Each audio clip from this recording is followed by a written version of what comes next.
কাছাকাছি একটি প্রশ্নই আপনাকে করতে চাই যে অন্তর্বর্তীকালীন সরকার দায়িত্ব নেওয়ার পর থেকেই তারা নির্বাচন দিতে পারবে কিনা, নাকি তারা 5 বছর ক্ষমতায় থাকবে, নাকি আরও দীর্ঘমেয়াদী সময় থাকতে চায়, এত সময় কেন লাগবে, সংস্কার প্রক্রিয়া দেরি হচ্ছে, বিভিন্ন ক্ষেত্রে কথা হচ্ছিল যখন তখন প্রধান উপদেষ্টা এবং তার প্রেস উইং থেকেও বারবার বলা হচ্ছিল যে সময় মতো নির্বাচন হবে, এবং প্রথমে বলা হচ্ছিল জুন পর্যন্ত এবং পরবর্তীতে বলা হলো ফেব্রুয়ারিতে যে সময় দেওয়া হয়েছে সেই সময় হবে।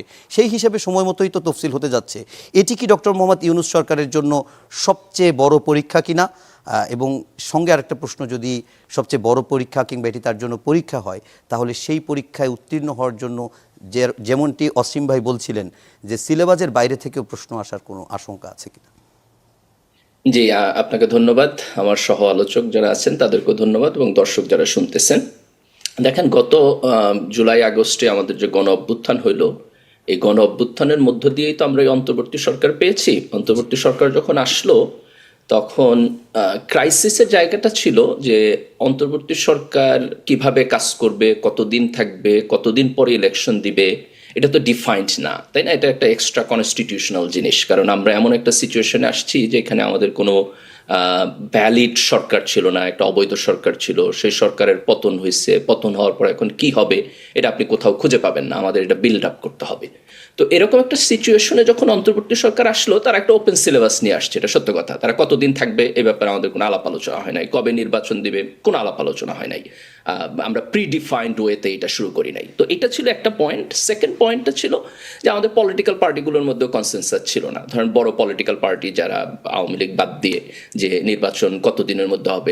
আমরা দেখছি যে বিএনপি খুব কুইক নির্বাচন চাইছে, জামাত ইসলাম এবং এনসিপি ইলেকশন প্রথমে খুব কুইক হওয়ার ব্যাপারে তারা ইন্টারেস্টেড ছিল না, তারপর একটা টাইম লাইনের দিকে আগায় গেছে। তো এই জায়গাগুলো ধোঁয়াশা তৈরি করছে। এই ধোঁয়াশার মধ্যে আমরা যদি অন্তর্বর্তী সরকারকে দেখি, ডক্টর ইউনূসকে দেখি, ওনার কিন্তু খুব প্রেসাইসলি বলছেন যে এই বছরের জুন হলো ওনাদের ম্যাক্সিমাম টাইম, তাই না? এবং আমরা not for a single second কখনো আপনি দেখেন নাই যে সরকারের মধ্য থেকে কেউ কখনো এই জুনের ডেডলাইন ক্রস করার জন্য কোনো স্টেপ গ্রহণ করছে, আমরা কোথাও দেখি নাই। বিএনপির দিক থেকে অলওয়েজ একটা অনাস্থা ছিল, তারা বিশ্বাস করে উঠতে পারে নাই যে নির্বাচন হবে কিনা, জুনে হবে কিনা। কিন্তু আমি যদি একটা থার্ড পার্টি অ্যাঙ্গেল থেকে দেখি, নাগরিক হিসেবে অবজার্ভ করার চেষ্টা করি, আমার মনে কখনোই এক সেকেন্ডের জন্য আমি অন্তর্বর্তী সরকারের মধ্যে কোনো কিছু দেখি নাই যেখানে মনে হয়েছে তারা জুনের বিয়ন্ডে যাইতে চান। তাদের মধ্যে শুধু একটা কনফ্লিক্ট অফ ইন্টারেস্ট ছিল, সেটা হলো যে এনসিপির রাজনীতির সাথে জড়িত এরকম কয়েকজন আপনার মন্ত্রণালয় ছিলেন, এটা একমাত্র কনফ্লিক্ট অফ ইন্টারেস্ট ছিল।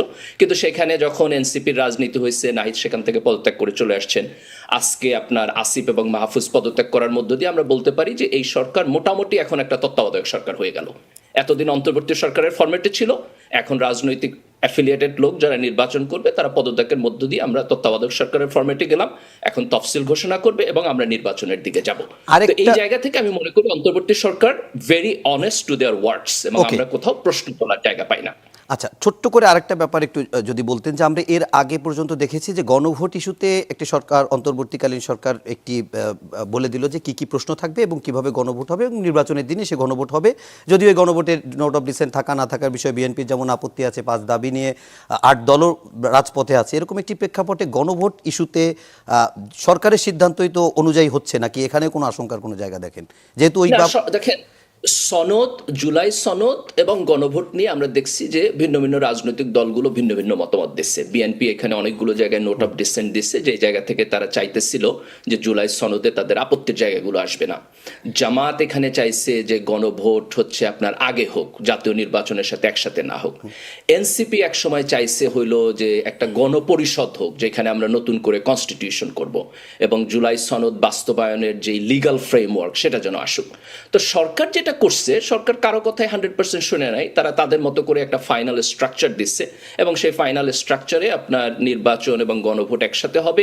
জুলাই সনদ, নোট অফ ডিসেন্টকে তারা উপেক্ষা করেই ভোটে দিচ্ছে। এবং আপনি ইন্টারেস্টিংলি খেয়াল করবেন যে জুলাই সনদের ব্যাপারে এবং এই ফ্রেমওয়ার্কের ব্যাপারে বিভিন্ন রাজনৈতিক দলের কিছুটা আশঙ্কা আছে, অনাস্থা আছে, কিন্তু তারা কেউই কিন্তু এটাকে এজেন্ডা করে নাই। যেমন ধরেন যে জামাত সহ তাদের যেই 8 দল আছে, তারা আপনার নিম্নকক্ষে পিআর চাইছে, নিম্নকক্ষে পিআর তো আমাদের জুলাই সনদে নাই, কিন্তু দেখেন এটাকে এজেন্ডা করে। তার মানে আমরা ধরে নিতে পারি, ডক্টর মির্জা গালিব, আমরা এটা ধরে নিতে পারি যে আসলে এই ইস্যুতে দুই রাজনৈতিক দল বা বড় দুই রাজনৈতিক শিবির তারা আসলে বড় ধরনের জটিলতায় যাবে না, এরকম বাস্তবতা এখন আস্তে আস্তে নির্বাচনের পথেই হাঁটবে। এক্স্যাক্টলি, আমার বোধ হয় যে তারাই গণভোট মেনে নিচ্ছে এবং জুলাই সনদের যে ফ্রেমওয়ার্ক এটা Okay, অনিচ্ছা আপনার সত্ত্বেও কাছে- তারা মেনে নিচ্ছে এবং আমরা নির্বাচনের আপনার দিকে কাছে যাচ্ছি। আরো কিছু বিষয় আমরা কিছু বিষয় জানতে